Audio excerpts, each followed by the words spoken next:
Welcome to the season 1 and episode 9, the art of tempering and transforming any dish just under 30 seconds.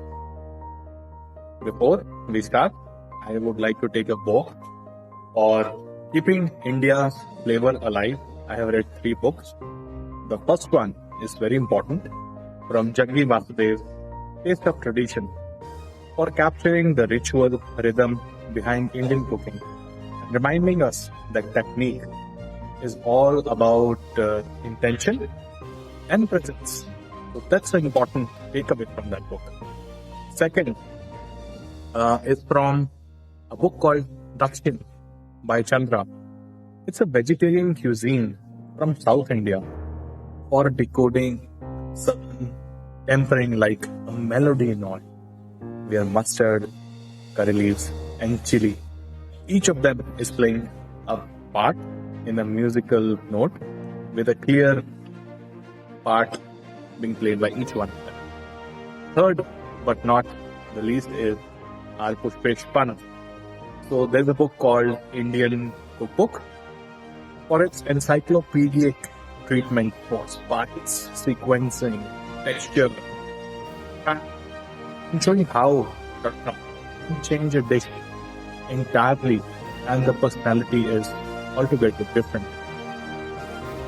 Today, I welcome you to the time of the Culinary Challenge Show, the art of tempering any dish in just 30 seconds.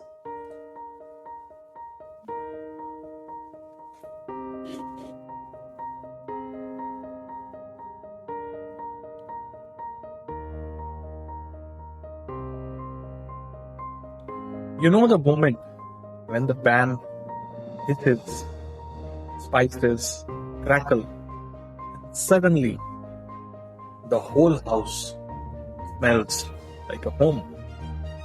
It is not just the tadka that is tempering, the 30-second move that can rescue your boring dal, wake up the lazy sambar, even fix yesterday's leftover which were in the refrigerator. Today, you will learn with me how to use one small pan and a handful of spices to completely change the mood of your food. By the end, your dal will never taste the same. It will be not anymore what you call as yellow water. So, I welcome you to our innovative session where we will talk about all these things. And I am Rahul Srivastava, who believes that your last 30 seconds in the pan can change the meal more than the previous 30 minutes which the dish was cooking on the stove. Each hit of oil, each crackle of mustard or cumin is both a technique and an emotion. The moment when a quiet pot of dal or a sambar suddenly smells like heaven, and that is home. Today, in this episode, we will be learning how to control that moment, not to leave it to just luck. So, based on that, let us go forward and try to understand various segments which we will be touching during this interaction. First one is what tempering really does to your food. You know, this word tempering is a very English word, but yes, there are a lot of Indian words to it. First one being tadka. Second one is called chonk. Third one is called podni. Fourth one is also called vagar and ogarne. So these are the various names which come across from different parts of our country, but eventually touching the same soul of the dish, which is primarily giving your dull looking, tasting dish into a vibrant new window. So secondly, what does all this tempering gives? This 15 to 30 seconds which you spend on the pan gives out those essential oils which come out of cumin, mustard, curry leaves and chilies, which come together and form a new flavorful aroma in your house. The fat becomes the flavor carrier that coats every grain of rice, every grain of lentil and vegetable. Aroma stays in the dish instead of dying a raw death in the masala or boiling it away in the water. When tempering works, the first spoonful hits your taste buds. And before even it hits your taste buds, it hits your nose. That's where you come to know what is the quality of the food. In the second segment, we will also be talking about 3 core tempering styles. What are these 3 core tempering styles? Think of tempering as 3 basic personalities you can plug into each of the recipes. First one is North Indian tadka or comfort temper, which is primarily driven with ghee, oil, cumin seeds, a pinch of hing, and maybe a little dried red chili. Then, of course, comes your coriander, the chili powder, which is generally off the heat. You do not put these powders while it's on the flame. It's great for dal tadka. It is great for rajma. It is great for curry. And very simple, homely sabzis. It gives you a feel of warmth and toasty flavors right at your home. Second is about South Indian crackling tempering, which is driven through coconut or groundnut oil, in which mustard seeds, urad dal, chana dal, a little bit of curry leaves and red chili, and sometimes grated coconut also plays a very important role. It is great for sambar, rasam, curd rice, lemon rice, and even upma. It brightens up the whole texture in the best tempering style.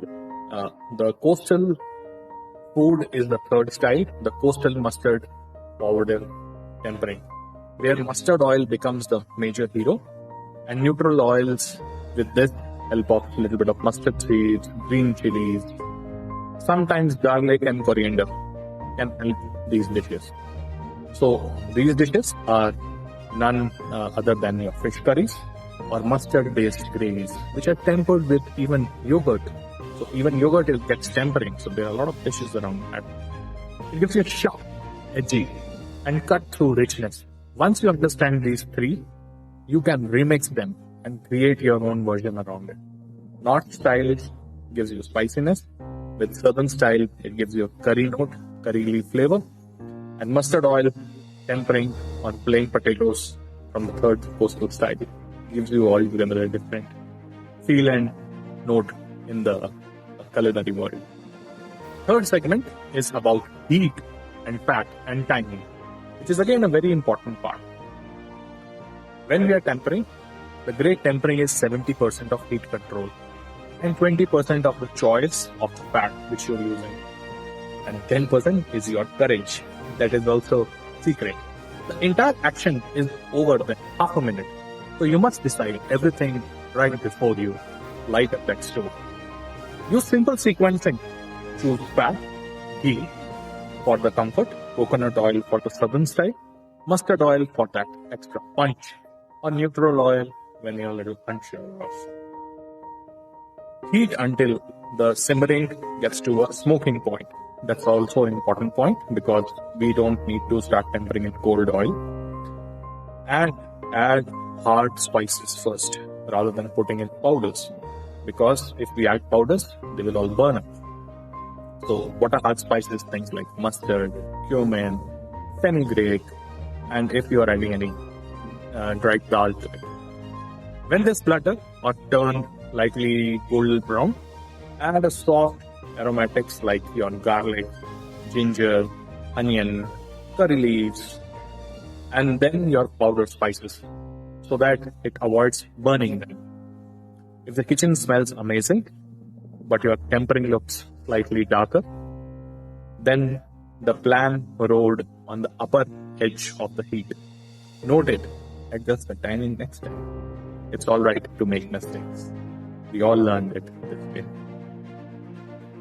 Next, about the fourth segment, where we talk about the common mistakes and quick fixes about tempering your dishes. If you have tempered your dish and still it feels kind of flat, one of the mistakes usually which is the culprit in this scenario is that oil was too cold when you started adding your ingredients. The oil needs to be quite hot. Symptoms. What are the symptoms of this scenario? The spiciness is sitting in silence. There is no quick sizzle. There is no test of cumin seed which is sizzling around, or you can't see bubbles rising around when you put your other spices.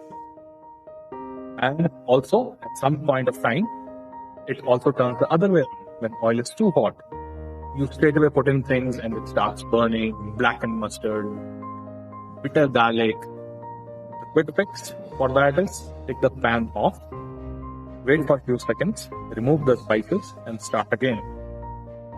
Sequencing is a very important part in tempering because the way you sequence your spices is the way you will be able to achieve greater results. Tip is always go from the toughest ingredients towards the softer ingredients. We do not want to overcook our soft ingredients, and we want to ensure that all the things which are there inside the tough shells of those tough ingredients come out. When I say tough things, these are your cumin, coriander, whole spices, all of them. Sometimes our tempering disappears in the dal. What is the reason? It means that your dal was very watery. So make sure you pour up away the little liquid from your dal which is on the top, and then you start tadka which you just now prepared, so that it's much more flavorful.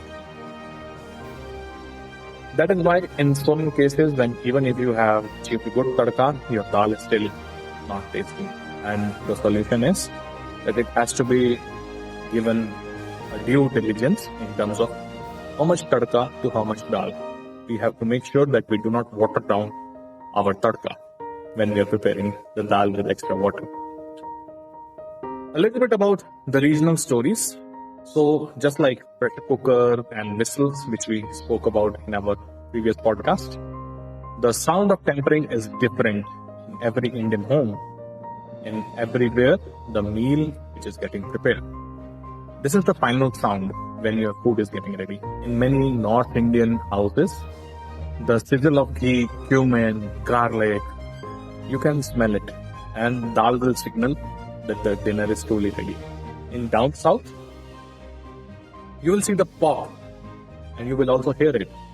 The crackle of the curry leaves, the over the curd rice. The temple bell is the energy in the kitchen. So that's how the overall sambar gets its new avatar. Along with the coastlines of India, from Goa to Mangalore and places up till Kerala and Tamil Nadu, mustard, chili, coconut all form a part in creating this new musical note, which gives the fish curry. It's nice. How did you make this? Kind of questions. The same boiled dal can taste Punjabi, you can convert it Gujarati, and you can make it even South Indian, which is a Tamilian or Kannadiga kind of a flavor. It's only those 30 seconds which can create that difference. The last segment where we come across the audio temper or the demons of tadka is how do you try to cook your dal. So, in case if you want to rescue your dal tadka, gently heat any plain dal in a small pan, add 1 or 2 teaspoons of ghee, and then start your cumin with a pinch of hing. And when the cumin crackles, switch off the heat, add your chopped garlic to it, half a teaspoon of red chili powder to give it overall that warm kind of a note, and then let it foam. Then pour it over the dal and stir lightly. Same way you can do it with your curd rice. You can heat up some coconut oil or even groundnut oil. Then you add some mustard seeds, some chana dal or urad dal if you are looking for that option, And of course, go towards your curry leaves and red chili. This tadka will turn golden, and this you can pour over your curd rice, and overall enhances the overall taste and flavor. Last but not the least is about the mustard punch. How you can heat up some mustard oil along with it reaches the smoke point. So this is a very important part. When it reaches the smoke point, you will see some hazes which are coming on top of the pan, and that's the time you switch off the flame so that things are under control, and you start pouring in your mustard seeds, green chili, curry leaves, and then you take it off. And if there are a few more powders you want to add, you can incorporate that and pour it over your potatoes which have been boiled, or maybe a lauki which you have just given a steam pressure. So that's how you can create overall new avatar about these dishes.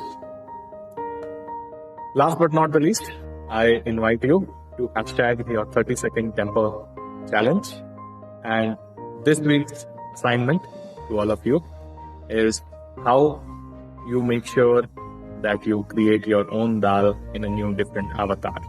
And you can share your stories, and I will be happy to learn new things from your experiments as well, and new variations of the same dal being created in the North Indian or the South Indian or the coastal Indian kind of tadkas. So let's do one step at a time, and I invite you for that. So thank you very much. This is Rahul signing off, waiting on taste side by side, a note which feels more comforting, which feels more exciting, and which you would serve to your guests and family. Thank you. Bye-bye.